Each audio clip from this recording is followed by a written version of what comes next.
Joining me now, former Director of National Intel, John Ratcliffe, and Congressman Jim Jordan, Chair of the House Judiciary Committee. John, is it just me, or did it seem to be this perverse incentive by the medical and the media establishment to jump in to protect China here? Why?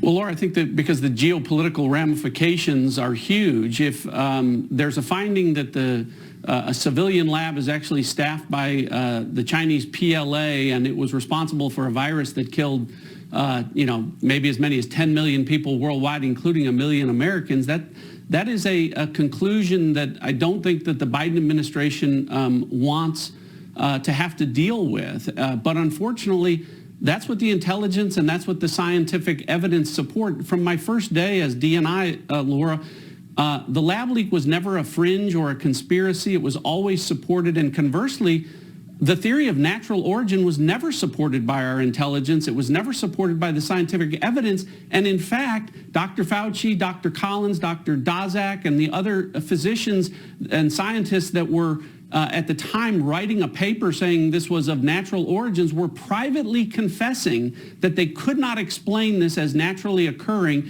and that there was at least a 70% probability in their mind that this did occur from a lab leak. And those are some of the intelligence that Jim Jordan, my good friend, has only seen parts of, but hopefully we'll get to see the rest of that intelligence as his investigations move forward. Yeah, let alone the money from the NIH to EcoHealth Alliance that looks like ended up in that lab, Congressman Jordan, which would be the biggest scandal of all time.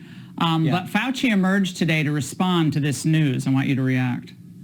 We must all keep an open mind as to all possibilities. The data that evolutionary virologists have submitted and published in peer-reviewed journals rather strongly suggests that it was a natural occurrence. There appears to be obviously a disagreement. You have to look at the data. I don't see any data for a lab leak. Congressman, he's just shameless. I mean, Laura, that is ridiculous, because he knew 3 years ago when you were saying the same thing, that this thing had to most likely come from a lab. He knew 3 years ago, January 31st, 2020, he gets an email from Dr. Anderson that says virus looks engineered, virus not consistent with evolutionary theory. The next day, he gets another email from Dr. Gary, which says, I don't know how this happens in nature, but it would be easy to do in a lab. Those guys changed their story a few days later after a conference call with Dr. Fauci. And then, of course, 3 months after that, those two doctors, Dr. Anderson and Dr. Gary, get a $9 million research grant from none other than Dr. Fauci. He had to hide this because it was our tax dollars going to the Wuhan Institute of Virology doing gain-of-function research, and so he had to cover it up, and that's what he continues to do even up to today. And it is wrong, but the American people see through it all. And John, today, John Kirby told us that Biden still supports gain-of-function research. How dangerous is that?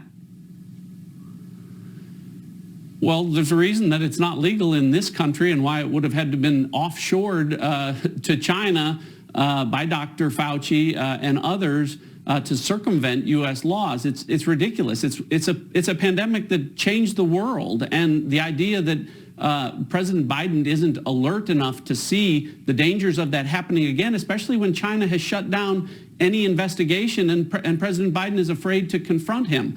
It's outrageous. And Laura, let me just say this. The other thing that's outrageous is, the Department of Energy is just one intelligence agency. Eventually all of the intelligence agencies will publicly concede that this was a lab leak.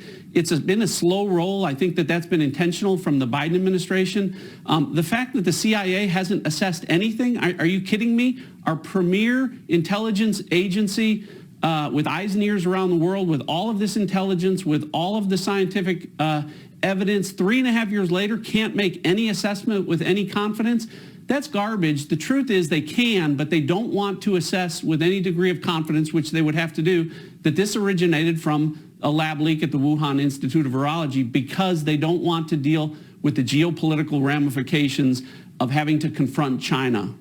But Congressman Jordan, really quickly here, the Biden administration is desperate to appear as if they're being tough on China, saying, You have to be more honest. That's what they said today, more honest about the origins of the COVID virus. More honest. They haven't been honest at all. No, they haven't been honest about anything. They told us that it wasn't gain-of-function research. It wasn't our tax dollars. It didn't come from a lab. They told us the vaccinated couldn't get it. They couldn't transmit it. And they told us for the first time in the history of a virus, there was no such thing as natural immunity. No one believes anything these guys tell us on this issue. And frankly, Laura, on a host of others. I mean, these are the same people who told us the dossier was real and the Hunter Biden laptop was false. Yeah, so I don't know that people believe them on much of anything. John and Congressman Jordan, thank you both.